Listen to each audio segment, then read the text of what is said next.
Hello, everyone, and welcome to the CSU system-wide CSUBUY Procure-to-Pay, or P2P, demo series. We're excited to have you join us as we continue preparing for the rollout of CSUBUY P2P across all CSU campuses. CSUBUY P2P is a comprehensive system-wide solution designed to streamline and standardize the full procure-to-pay process. This powerful tool brings together multiple functions under one platform, including supplier self-registration and access to a system-wide shared supplier database, requisition entry and purchase order issuance, receipt tracking and payment processing, and a centralized location for routing and collecting all necessary financial and compliance approvals. By integrating these capabilities, CSUBUY P2P supports greater efficiency, transparency, and consistency in our procurement and payment activities across the CSU system. Today's session is one of a series of demos that aim to give you an early look, a peek behind the curtain at various parts of the new system. To respect your time and ensure clarity, we're breaking down the different functions of P2P into focused demo sessions. Please keep in mind that this is not a training session. These demos are for general exposure only. Formal hands-on training will be provided closer to your campus's go-live date. Each demo will follow the same webinar format and will be recorded. Recordings will be available on your campus's CSUBUY P2P website for those unable to attend live. The Q&A feature will remain open throughout today's session, and we'll do our best to answer as many questions as possible.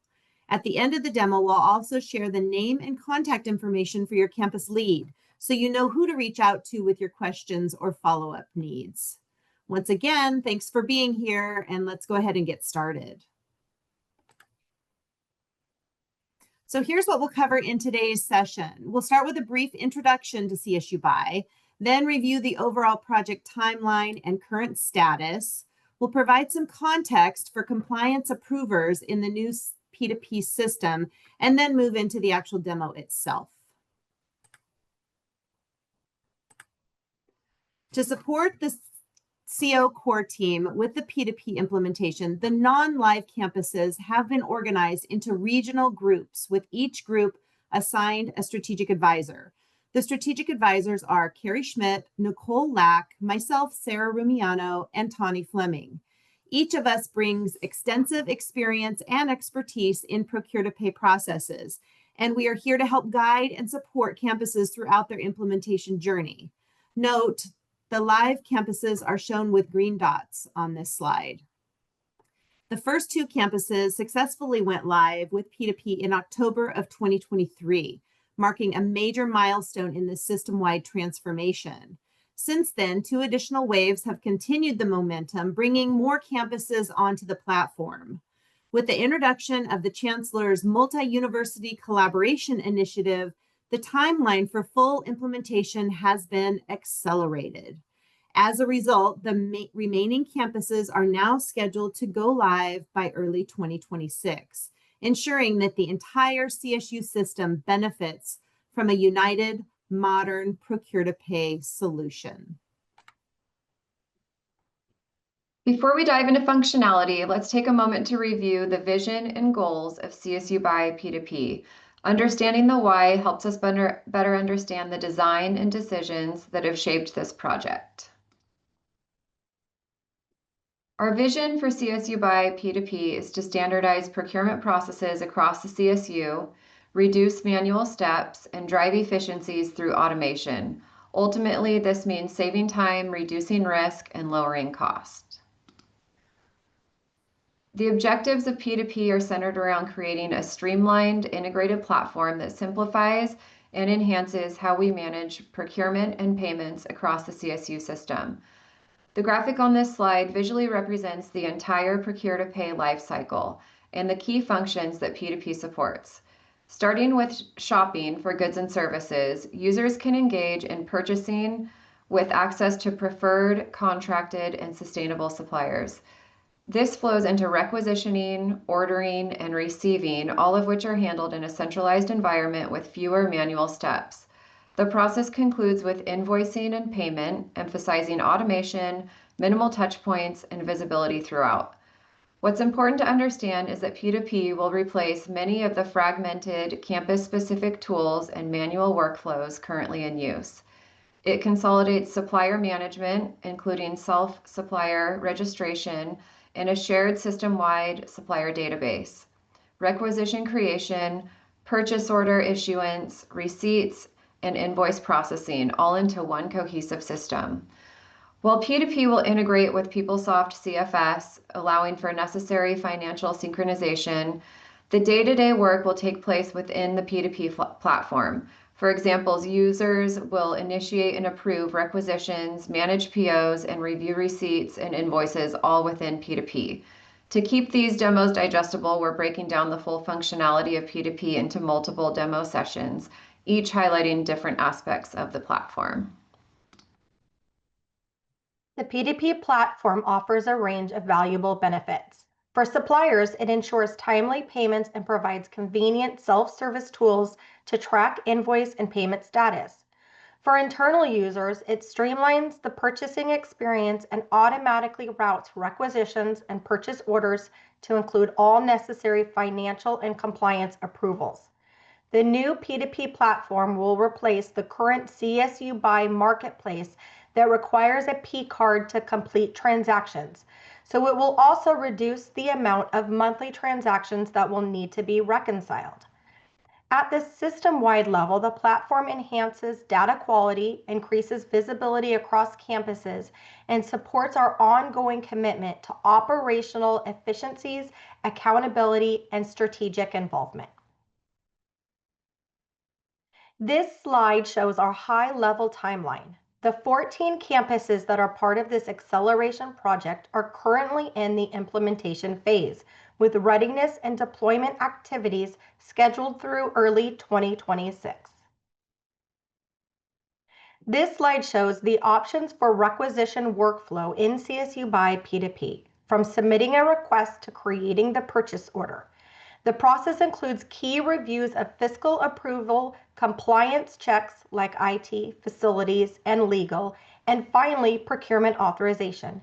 Each step is triggered based on the details of the requisition, helping ensure accuracy, policy alignment, and accountability before any purchase is finalized.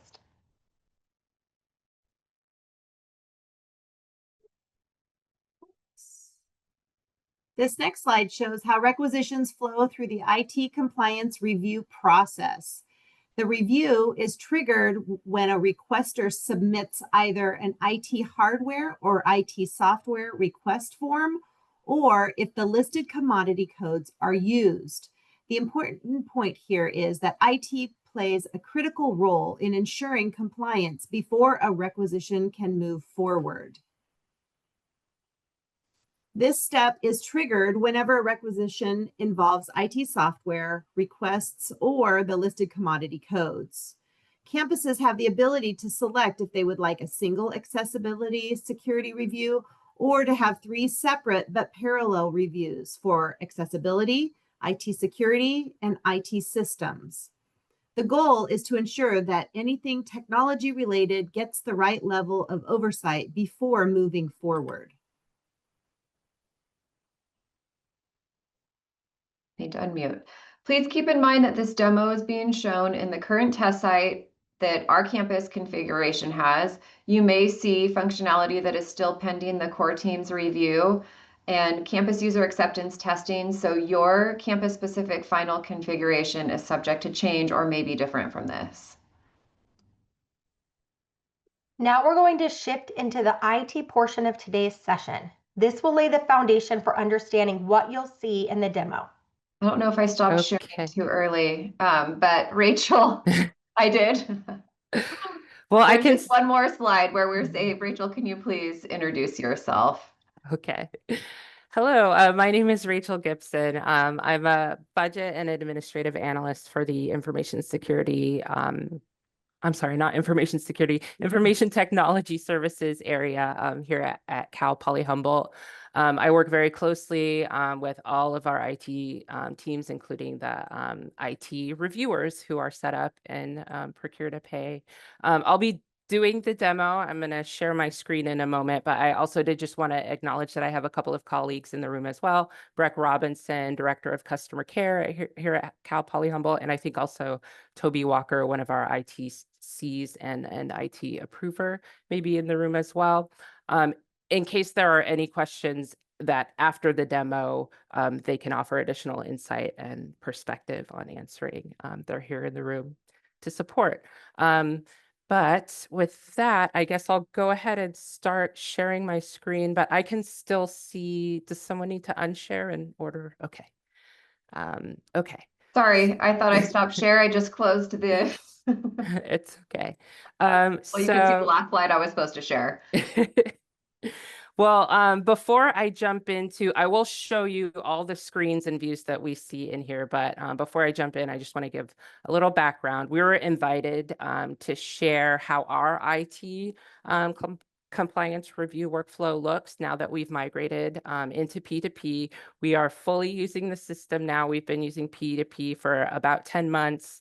And I will admit, at first, we were a bit nervous. We were a bit hesitant to migrate into this big, almost one-size-fits-all system because we did have an IT review process kind of well established on our campus that worked really well for us.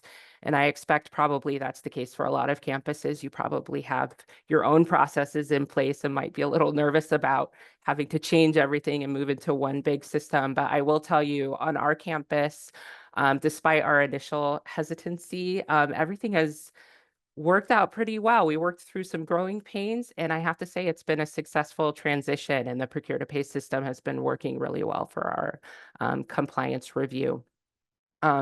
So just quickly, I'll tell you at Cal Poly Humboldt, our previous process, we called it the ITAR process, and ITAR stood for IT Acquisition Review. And through that process, that's how we ensured compliance for 3 areas in particular: accessibility, security, and what we called desktop review. In procure to pay, it's called systems review. And the way it worked on our campus was that any purchaser who wanted to buy hardware or software was required to fill out our ITAR form. They had to get it approved by IT, and then after they received that approval, they could attach it to a requisition or their ProCard report to show that they were in compliance. And in our previous system, all of that work, the form responses, communication between the requester and IT and the approvals, all of that stuff happened outside of the procurement process. It happened within IT itself. But the difference with procure to pay is, as you heard, everything is in one system. So all our IT compliance checkpoints now, our approvals, even the form questions, responses, everything is built directly into the procurement system.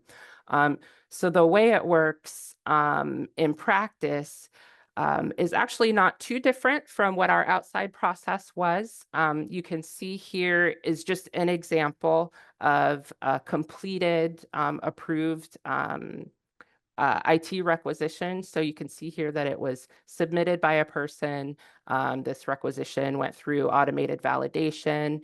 The expense was approved. And because this was an IT requisition, the first stop was IT review. And you can see here that at our campus, we opted to set up parallel review steps with accessibility, security, and systems review all approving. And you can see that they did approve this one, and it went to procurement review from there. So on our campus, that's how we have it set up. You may set yours up differently, but in general, that's how it works. Goes from DOA to IT approval and then on from there. And so I that's just want to give the quick reminder that because this is in test, all the same person was approving yes. these. But your campus would set up the parallel steps, those 3: accessibility, security, and system review, if you have different people approving each of those steps. If the same person does all of those, then you would have one single step at that phase. Yes, good point. Thank you, Tani. It's all the same person in test, but not in real life. So that's our workflow. I will now begin showing you different areas that you will see as an IT approver. first, very quickly, I do want to show you what the requesters see when they're going to purchase an IT product. And again, this is in test, so your view of the main dashboard might differ a little bit. The way we have it set up in our demo environment is that for anyone purchasing an IT item, they can click on the IT button in the shop, and there are different options here. So here a requester would be required to, if they have a quote in hand, say, or a PDF for software, they would need to click on this form, and it is a form full of compliance questions and information that needs to be gathered about the software. They would fill out that form and then proceed to submit a requisition from there. Same with a hardware request form. If they have a quote for hardware, they need to fill out a hardware request form, submit that for requisition.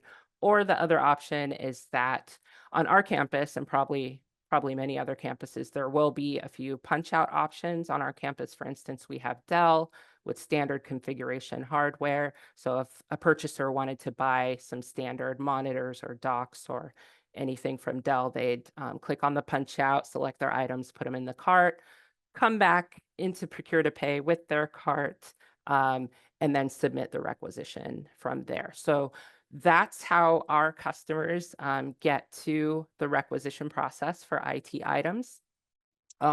Again, once they submit the requisition, it goes for DOA approval. Once the expense is approved, that's when you, as IT approvers, will be notified that there is a requisition ready for you to review.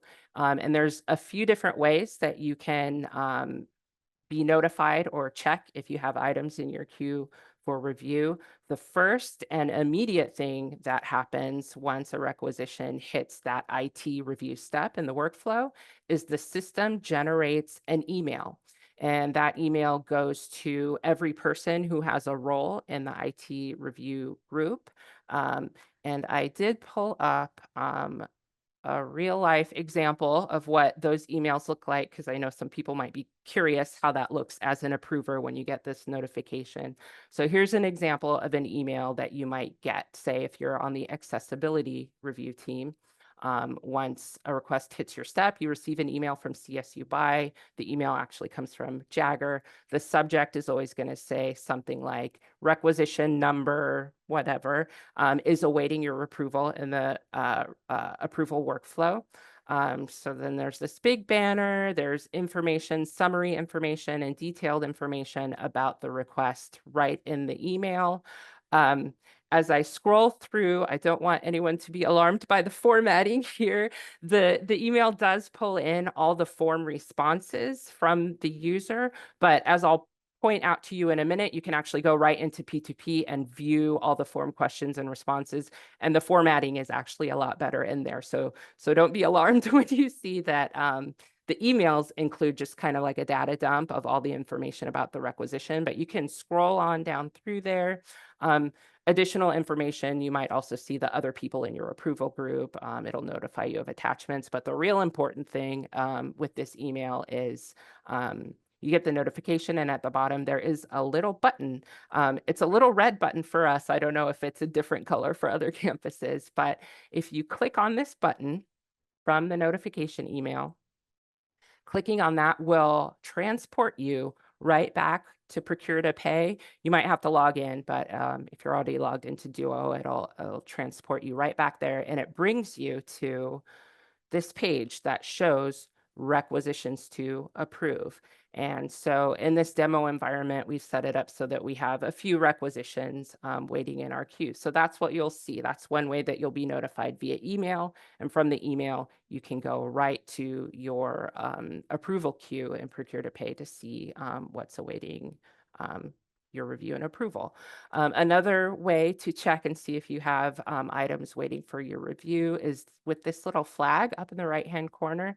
Anytime you're in procure to pay, that flag stays at the top of every page. So you can click that. And as you can see, I do have several notifications. So it lets you know if you have pending items. But if you click that, you can see that my action items here are all related to requisition. So if I click on that to view what my items are, it takes me right back to that page. and I can pick out requisitions to review. And there is one more way for folks to see what they have pending in their queue, and that's right here on the dashboard. Whenever an IT requisition is submitted for your approval, you'll be able to see it on the dashboard. If you scroll past the shopping area, there's a My Approvals area. So anytime someone submits something and it ends up in your IT approval queue, it will also show up in this little menu here. So you can see I have a few requisitions awaiting my approval here. I like this view because it shows the requisition number right here, the name of what's been requested. It tells me what folder it's located in.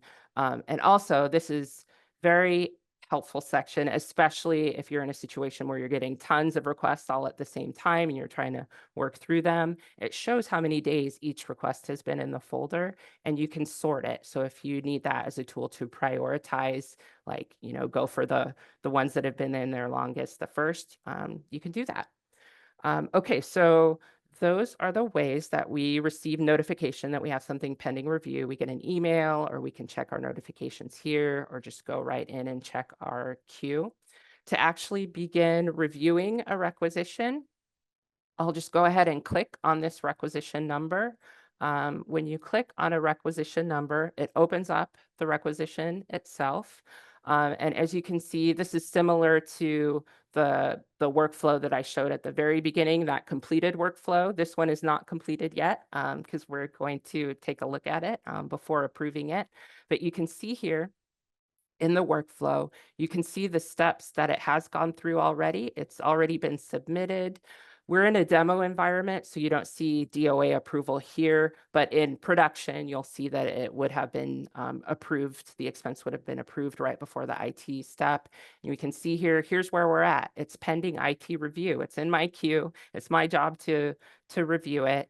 And I will note that at Humboldt, with our parallel steps, the way that we have set it up is that it stops first at IT review for a very brief initial screening. We use this step to screen out, say, occasionally we'll get a purchaser who's trying to buy, I don't know, Microsoft Office to install, a software that we already have a site license for. So we screen out things like that before sending them for further review. So here we are at the IT step.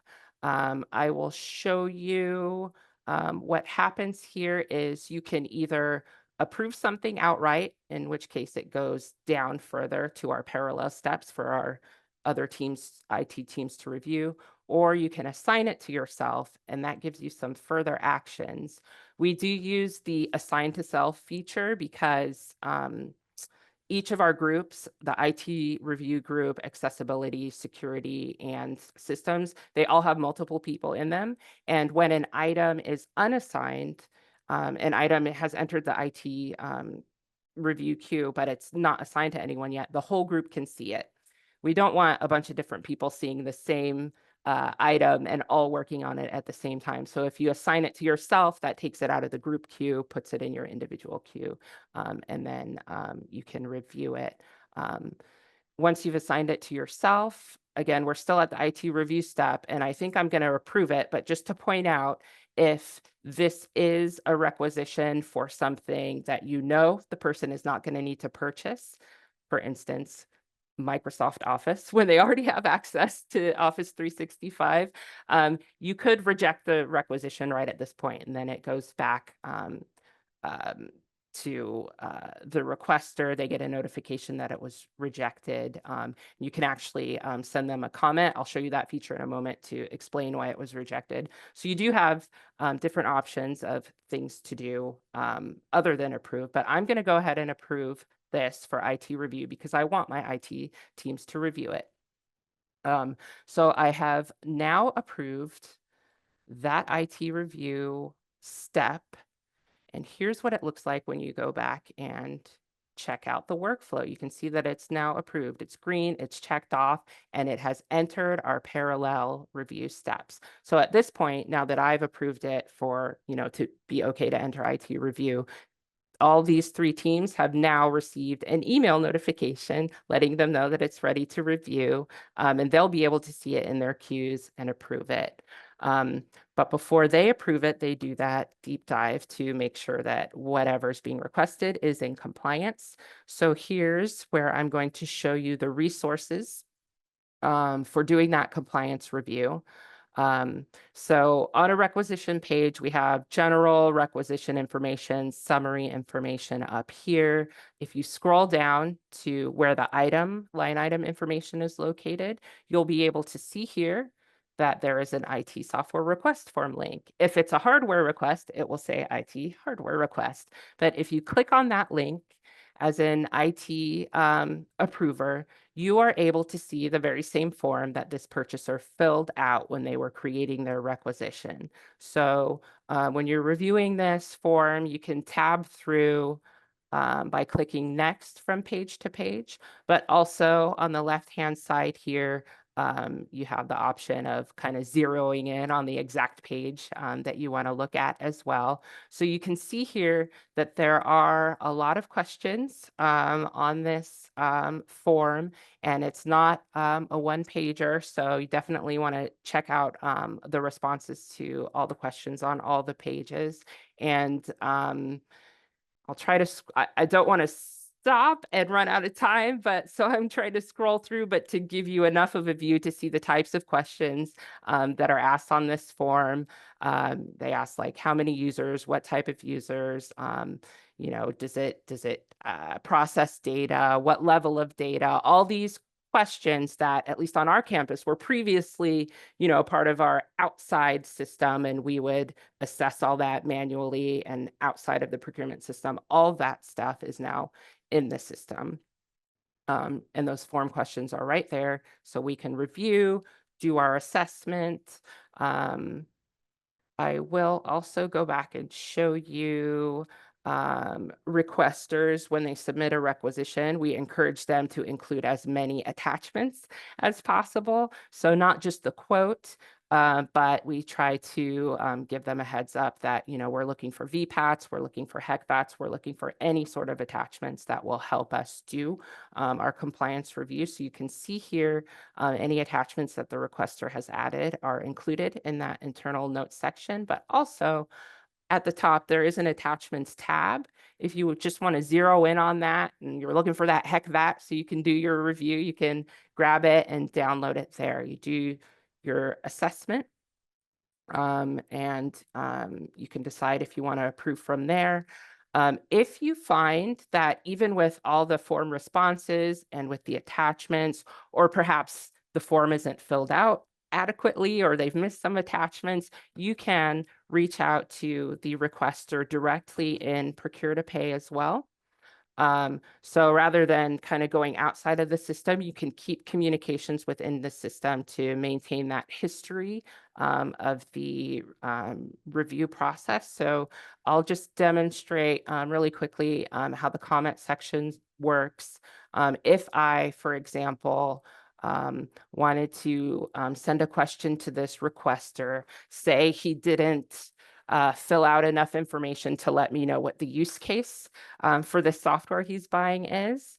And I need to know that in order to do an accessibility review, for instance.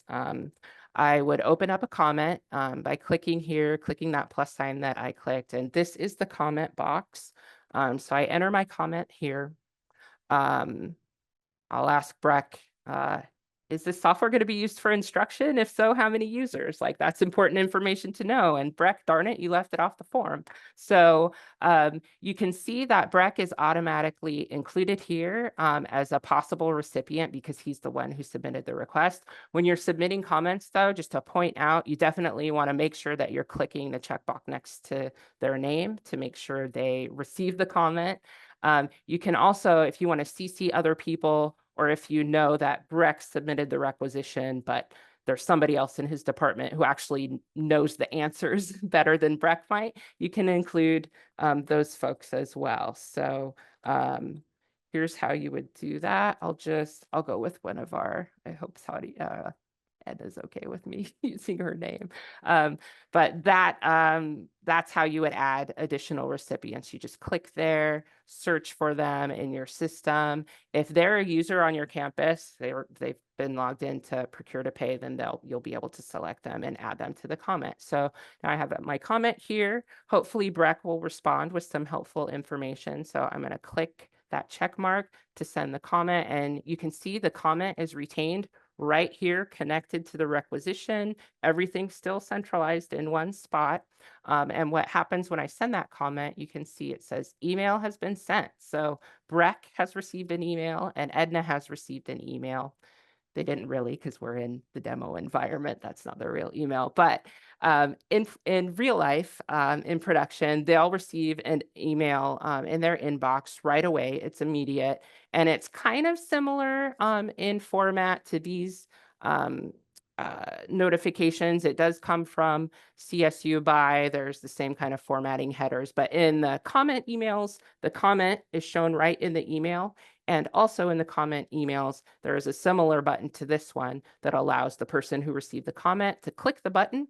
And when they click the button, they're brought right back into Procure to Pay. So they can see the comment there. They know exactly what requisition we're talking about because it's right there in front of them. And if Breck wants to respond to my comment, we'll pretend that I'm Breck for a moment, click that reply button, and I'll say, yeah, in fact, it will be used for instruction. It's going to be used in geology in this particular room, and we needed all the computers. So that's good information to know. I'll also point out that with the comment feature, if you're asking for documentation, like say, for instance, the requester does have a VPAT, or should, you can request that, and they forgot to attach it, you can request via comment, hey, please attach X document. And that's something that can be done right here as well. If you have a file in your system, you can just add it to the comment. It goes right in there. Or if, say, you need a link to the accessibility standards of something that are posted online somewhere, you could ask for that link and they could put the link right here. And then when the comment is submitted, it actually pops up as a link that you can click in the requisition, and then it's always there. Everything remains within the requisition. So I'll go ahead and reply to myself. So hopefully now that's the missing information that I needed to complete my review. So I think that's pretty much it as far as the resources, but just to recap, when you receive a notification that something's ready for review, you can go and review that software request form. You can download any files that were attached. You can communicate directly with your requester to elicit any additional information. And then when it's ready to approve, when you feel it's ready to approve, you would just, oh, I forgot to assign it to myself. So hopefully someone else wasn't reviewing that same requisition at the same time as I was. I should have assigned it to myself first, but I can do that at any point. I can assign and then see all those further actions that I showed you before. For this one, I'll just go ahead and approve it. And I will point out again that what's going to happen right now, as Tani indicated earlier, because we are in test, I am right now the same person for all these items. So when I approve it and then go back to that requisition, I believe that this was the requisition number. Hopefully I've got the right one in there.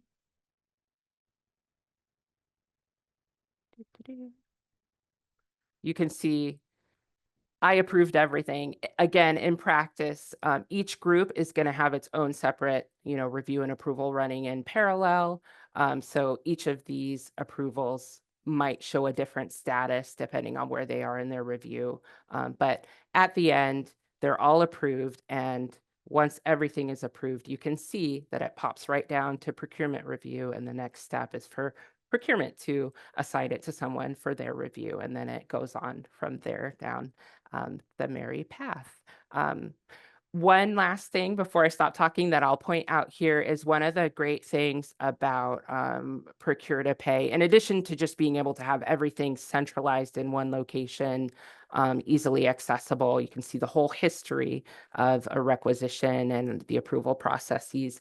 But this view is not just visible to us, the IT reviewers and procurement and all the compliance reviewers. The requesters can also at any point come back into the system to look at their requisition to see where it is in the process. So I know that a lot of times in our manual, kind of outside of procurement flow process, we would get questions like, where are we at with my IT review? Who's reviewing it next? When will it be done? But here with this, kind of self-service setup, requesters can come in and see exactly what step their request is in the approval flow. That's whether it's IT review or further down the line in procurement. It's all very transparent and accessible to purchasers and approvers alike. I think that's pretty much it. I'm Yeah. hoping that I covered all the steps that I was That was supposed to great. cover. You did Okay, a great job, Rachel. Thank you so much. sure. Only thing I would add is if you click on the blue procurement review, if you want to know who Oh, the approver is, yes. show who the appropriate approvers are. That I don't know, that may be helpful for end users, maybe not so much for you all. So let's get into questions. We wanted to leave some time to get through all of these. So let me start back at the top. So yes, we showed the form, and I'm going to share a slide at the very end that has your campus-specific project team. If you have campus-specific configuration questions, or you want to see the form questions more closely, your campus project team can share all of that with you. So I would say follow up with them. And if you don't know who that is, I will share a slide with who can do that.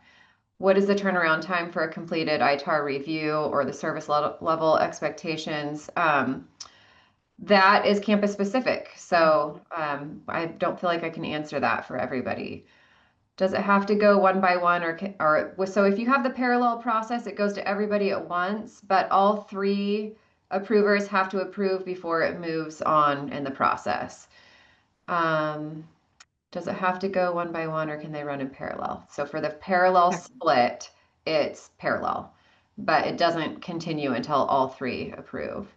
Can you show the So details? one quick clarification, it said there's an initial step, like Rachel explained, like, are we going to buy Microsoft Office, that IT review, that stop is first there. Then if Rachel says, yeah, okay, we can move on with this this procurement, then it goes down to the parallel steps. So I wanted to make sure that that IT review is the first stop. There is no parallel there. There's likely going to be more than one person in that step. So that's why you assign it to yourself, because you take it out of the bucket. After that is reviewed, then it goes on to accessibility, security, and system review. Okay, we went over the form, but again, just for the sake of getting through questions, I'm going to have you follow up with your campus project team if you want to see the form specific questions. I think they are doing some minor edits and adding a couple of questions, but we don't have that yet. It's not finalized, but by the time you go live, it should be. Will it also? The one more piece about your campus project team, they have access to this test site. So they could walk you through this form very easily. So get in touch with one of your project teams on your campus and have them walk through the view from the requester. Oh, I'm going to do an IT hardware or IT software, and you can walk through it. The forms are dynamic. So depending on what people choose, I'm buying this or not buying that, then different questions come up. So it takes a little bit to go through each form depending on what selections you have. Okay, so will it include funding source? Yes. So on this form, if she scrolls down a little bit, it shows the full chart field and business unit right there at the very bottom. So that should be your indicator. Yes, IT hardware and IT software are the only, they're not the only categories, they're the only forms. So they're the only, either you can start your requisition with one of those two forms or from the punch out. We can jump back to the slides if we have time after getting through these, and you'll get the slides, but on the slides it shows you what the triggers are for when, like what categories or what triggers trigger going for these reviews. So that's in the slides. Yeah, you can see at the bottom here, it has a commodity code of 115004. And the P2P is built on a commodity code structure, which actually comes from a UNSPSC code structure. Those are culled, there's zillions of those, and they are culled down to what the system wanted as far as commodity codes. So everything that is out in Amazon or Staples or Dell are mapped to a specific commodity code. And those we have grouped into IT hardware, IT software. So that's kind of how things are sliced and diced. But it is truly the commodity code that drives this. Mm-hmm. If you want to, so can we get visibility to our current configuration? So your configuration has been set. That being said, I don't know who all is on this call, but if you truly are one of these compliance approvers who is going to be in the approving role, you will get access to this test database within a couple of weeks. Your team right now is testing everything. And they're going to try to work through any bugs that there might be, any configuration issues, the best they can before sharing it with you. And then they're going to share it with you, and you will have access to go in and test. We fully understand that this is replacing major processes that you have built out. So this will hopefully give you time to understand the flow and update websites and get processes in place. So you can kind of migrate to this new process. I don't know what's so funny, but okay. So configuration, yes, you will get that. And again, you can follow up with your campus specific project team if you have questions on that. You did get a demo of what the submitter sees. It's the same form. They're not necessarily prompted for the HECVAT VPAT, but you can train your campuses that that's what you're looking for. There's this internal notes and attachments. That's what your internal campus will see. Anything in the external attachments is what the suppliers will see.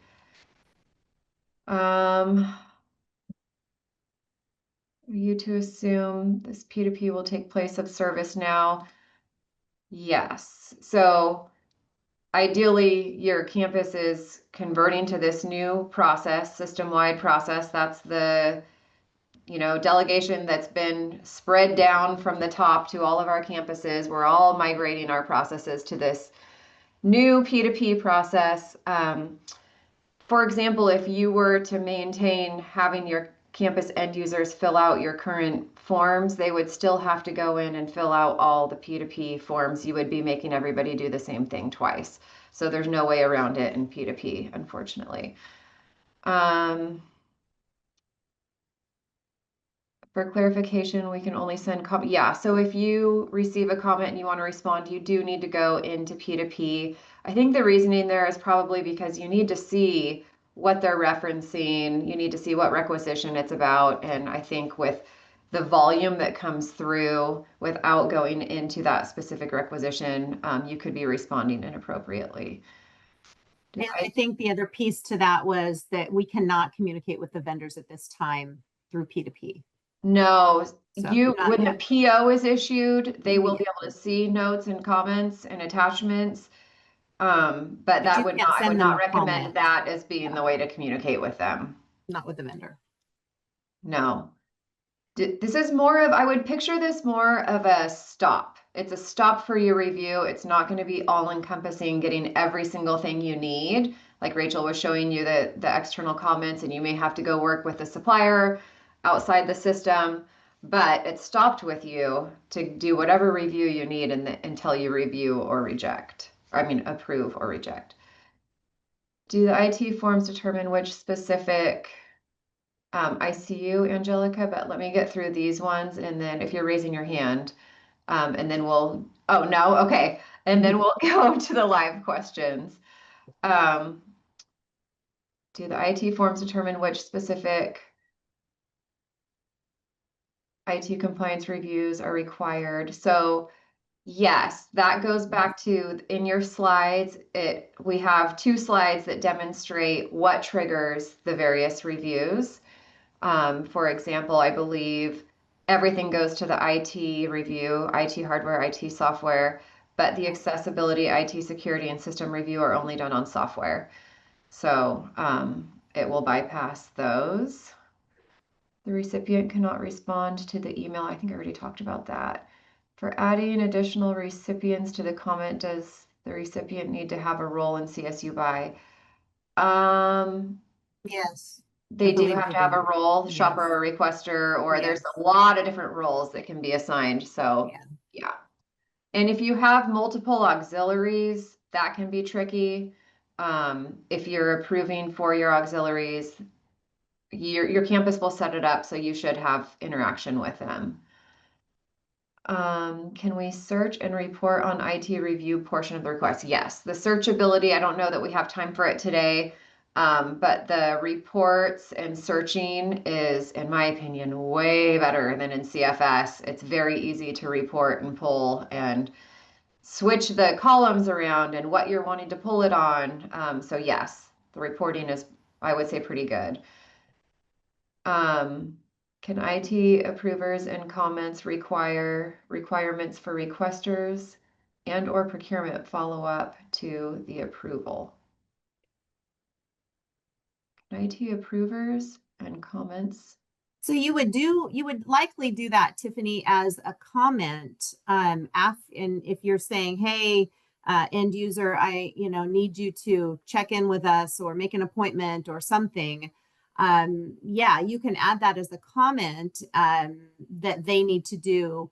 But once you approve the request, it's going to continue on the workflow. So if it's contingent, then you need to not approve it and comment through there, get your questions answered. But yeah, you can use that comment feature for anything. And yeah, and the comment feature can be used at any point in the process by any person. So it doesn't have to be in your folder for you to be able to comment. You can hop in and anybody can hop in at any time to comment on that. And it might be something like, oh, I'm going to approve this, but hey, procurement, I really need you to do this when the order is finalized. I don't know, whatever. You could actually tag your procurement specialist on your campus in that respect. So you could say something back to the requester and also back to procurement. Say, hey, when you get this, watch for XYZ. Yeah. Have you worked with auxiliaries submitting requests through P2P? If so, what are the challenges and concerns? So yes, our campus performs all of the services for our auxiliaries. So the business services, the compliance reviews, we do that for our auxiliaries. We probably have way more challenges than other people because we went start to finish live in like 5 months or something. So we didn't have time to really work through anything, which is why we feel like it's really important to give you all the access to get into the system and review all of this before you go live. So we had an abundance of challenges, I would say, that we have worked through. I should probably let my team talk to this point. I don't know if you guys want to add anything. I don't know, Breck, do you want to take that one? Talk a bit about how we worked with SPF. Yeah, our sponsor programs foundation, we worked with extensively to get them into procure to pay. And yeah, there were definitely some challenges, but we've got it working well. And I think they're now satisfied with the process. So a challenge, but we worked through it and things are good at this point. And I think maybe just one point of clarification. If you have an auxiliary that is not in CFS, then that request would likely not go through here. These are for your campuses that are for your auxiliaries that are in CFS and going to create a requisition within P2P. So Yeah. Just a side note for that, because if your campus or your auxiliary is not in CFS, then it would be a little clunky. I guess you could cancel it at the end of all the reviews. I mean, you might be able to do something like that, but yeah, so just note that. Well, yeah. I think if they're not in CFS, they wouldn't have access to P2P. So Correct. yeah. Are IT service and SaaS subscriptions included in the commodity codes? There I are, believe so. yes, there are a Mhm. variety of commodity codes. I don't know. There's about 130. I don't know all of them off the top of my head. That is another list that you could ask of your campus project team. They do have a list of all the commodity codes. Is vendor communication on the roadmap? Most of the time, my submitters have no idea what I'm asking for. So, talking directly to the vendor will be done outside of the system. So you can make a note in the comment, like coordinating with a vendor. If something's in your, I tell my team, if something's in your bucket, you know, it's in your workflow and it's sitting with you, that's very visible. You can tell how long it's been sitting with you. It's more of a CYA. Make a note in there in the comments, like, hey, I'm coordinating with the vendor. So when people come in and check the status, that they know, oh, this is why it's been sitting there.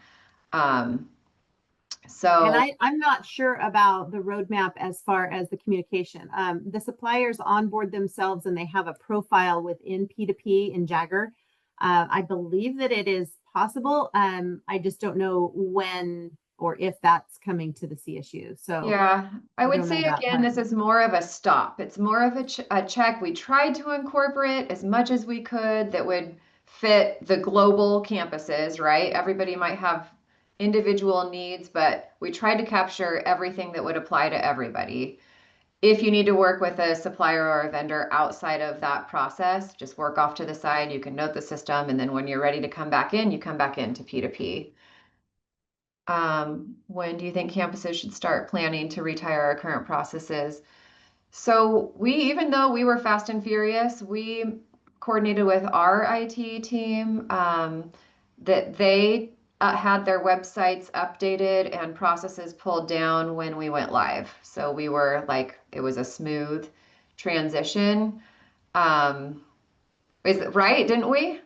Or am I lying? We did. Okay. Yeah. Yeah. Okay. Yeah, I thought we did. Um, Yes, so we were immediate. I think we were trying to avoid confusion for our end users, and we were really trying to point everybody to one single platform that they would accomplish all of their compliance needs and approvals from. And we didn't want to confuse people. Which that in itself, I say it like it's easy. It's not easy because you have websites to update, you have processes you need to work through. So that's fully acknowledged that that's a lot right there. What happens if the requester submits incorrect information on the form? Yeah, so you can, there's a couple things you can do. You can return it to a previous step in a workflow, or you can reject it, or you can return it to the submitter. There's kind of various ways that you can go about getting it. If you, like the example Rachel gave where it's a hard no, we're not going to do this, you can reject it. If it's just more information, you can kind of determine, do I want to just hold on to this and collect that information through the comments, or like, you know what, they used the wrong form, I'm going to reject it and tell them what form they need to use, or there's just so many different scenarios. So I think it's depending on the use case there. So let's open it up. I know Tony, I we flew missed through a them. question in the chat, Gerard's question there Oh, about how to sorry. handle pro card purchases, which is a good question. Oh, I'm sorry. I No, totally you're all skipped good. over that. That is a good question. So we do it. There's a handful of campuses who do it this way. I actually think it works really well, and also it keeps people in one system. We do our pro card purchases through P2P. So they initiate their response just like everything else. They fill out the full form, it goes through DOA, it goes through all the approvals. The difference is instead of adding the supplier, because now our suppliers have to be added into the system before you can start anything. So we don't want to add or ask our pro card suppliers to self-register for something we're not going to be paying them on through the system. So we use supplier unknown. And so our end users put supplier unknown, they submit everything all the way through, it goes through the review. And Toby, do you want to talk about the process once it gets to your area? Yeah, I think that just keeping it in P2P was really a good thing for us. And basically just generates IT approval documentation at the end. And they use that for their Pro Card reconciliation. And I was thinking out loud, because of the SPF, primarily we see a lot of SPF or foundation purchases, non-state funded, because they're using Pro Cards. And a lot of it is software and subscription-based stuff. So yeah, mostly it's an odd process. It gets rejected, but we do label out those instructions. I was thinking of even posting our website because we basically have 3 scenarios for how we guide people through P2P for IT purchases. And it might give you like a sneak peek at how our campus is doing it and how you might encumber it as well. I think they would appreciate that. And I Yeah. always say, feel free to borrow, steal anything from our websites I'm because gonna post it right now. yeah, you don't want to start from scratch if something that we're doing could work for you. So that is our process. I think it works great. And it also touches on to the punch out process. So the punch out process with our suppliers are the best streamlined. The IT hardware request form and software request form are lengthy. And a lot of times we have folks that are filling it out that aren't the person that's going to necessarily know all that information. So there's a lot of back and forth that happens. You know, an ASC might be filling it out for a faculty person. But the punch outs are awesome, especially because we have that business to business portal with our suppliers, integrates our products. And like just today, there was a faculty person who had a request for a Dell laptop that was ordered within an hour through the Dell punch out. I mean, that never happened before P2P. So there's definitely some efficiencies being earned in the punch outs. And then you'll see the second scenario. We use accordions on our campus. I love them. I love updating them.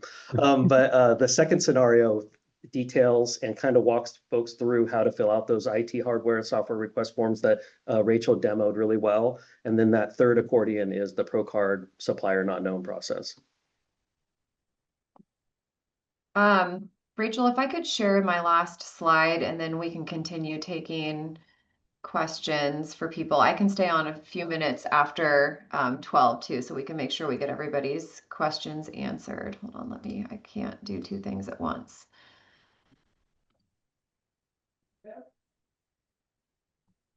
Okay, so here, are you seeing my slide? Yep, we see it. Okay. So this is the list of campus contacts for your P2P project. So we want to thank everybody for coming. Thank you to Humboldt. You did a fabulous job. And if you have any inquiries or you want to see more screens or look at the test site, please contact your local P2P campus project team. Yeah. And I'm happy to stay as well for a few minutes if you have additional questions or want to walk through something. Yeah. So please feel free to unmute yourself and ask away. Connie, I have a quick question. Yeah. So how will the doing your Pro Card and P2B be affected when they move the reconciliation over to Concur? I don't know about that yet, Greg. That's a good question. And I haven't seen that process yet. So we will have to rework it, I'm sure, on some level once we get to that. I don't know. It may still be the same process, and then the justification that we provide at the end will just be loaded as the receipt or whatever the justification in Concur is what I imagine will happen. But yeah, that's what I would think, because really the Pro Card process in P2P is you go all the way through and then it's basically canceled at the end. So that supplier not known, it doesn't go anywhere, it doesn't encumber, it doesn't feed over to CFS. So it's basically that process is contained within P2P, and then whomever is reconciling their Pro Card would use maybe it's just the number that they have, or the requisition number in P2P that shows that approval process. So yeah, I don't know about the reconciliation in Concur just yet either. yeah, there was a question about the punch out process in P2P. So if somebody's ordering one of the standard laptops, desktops, something like that, I believe they enter a help desk ticket beforehand to get that quote. And then that quote is dropped into the P2P punch out system. So then they walk through the whole punch out process using that quote.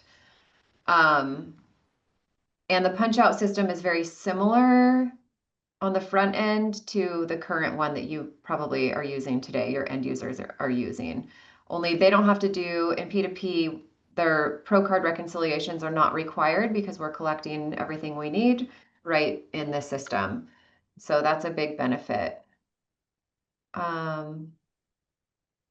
Yeah, so regarding the pro card, it works its way all the way through, and then once it gets to procurement, we cancel that PO so it doesn't, you know, create an order or an encumbrance for anything, and but it produces the whole workflow approval. Everything is documented, and we have everything that we need.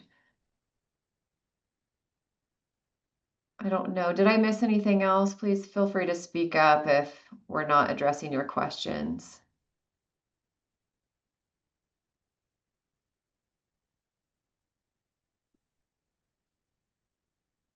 Wow, I thought we would get way more questions from this group.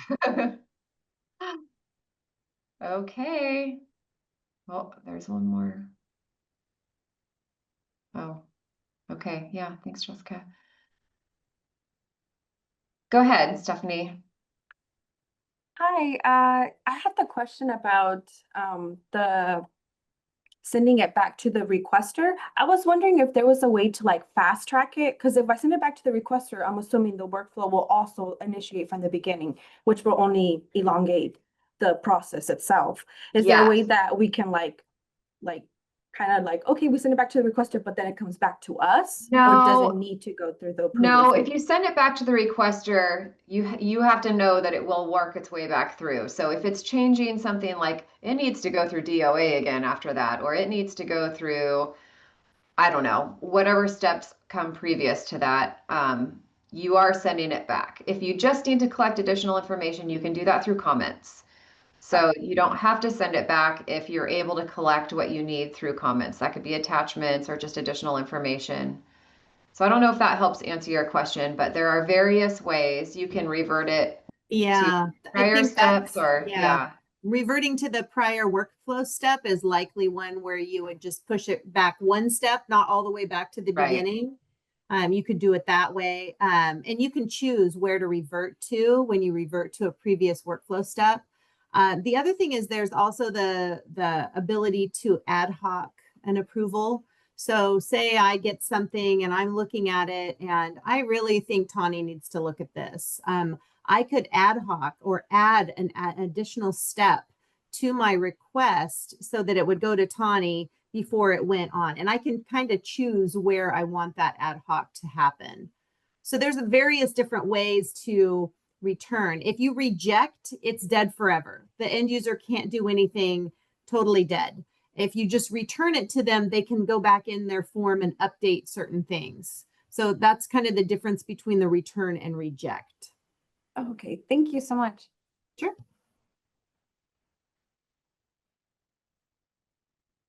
Oh, Mary Ellen, if somebody sends the wrong form, so they did an IT software and it really is IT hardware, you would have to reject it. It would be dead forever and they would have to start fresh with a brand new request form.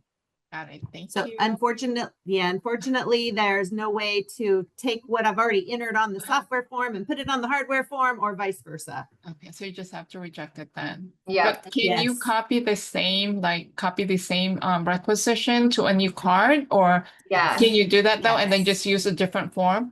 No, You have to it's do gonna it be like start fresh. Yeah, you'd have to start fresh. But the copy function is really great if you buy the same software over and over every year. So you could go to last year's requisition and copy it to a new cart, update a couple things. Oh yeah, this is, everything's the same, and push it through. So that ability to copy the information from last year is really great as well. I mean, I think technically you could copy and you'd have all the supplier and chart field information and then add a line with a new form and then delete the line that you Delete the don't line, need, yeah. and it would be It'd so be messy. clunky. Okay. It'd be clunky. I don't know that I would recommend doing it that way. Mhm. Okay, thank you. Because I just wanted to know the difference and the copy function. I'm like, to what extent you can use that functionality to Yes. Yeah. streamline It's your a time saver. Yeah, and the forms are really specific, right? So you can't take the information off of an IT form and push it over to a hospitality form, for instance. So they're very specific. So if they use the wrong form, It's rough. Just a follow-up question. Like, do you guys have like a list of which forms can't be combined? Because I know like hospitality can't be combined with a certain form. I mean, do you guys like have maybe a list of like, because that would like help us when, with time for us to train our campus users. So that would be like a helpful kind of cheat sheet. So, we could let campus users know, like, make sure that when you use hospitality, you can't combine it with, so-and-so form. Yeah, We can ask. Yeah, we can try to get ask. to that. I think honestly, your end users will not be at that level for a long time. It will be initiating from one form and seeing that all the way through. Okay, thank you for the clarification.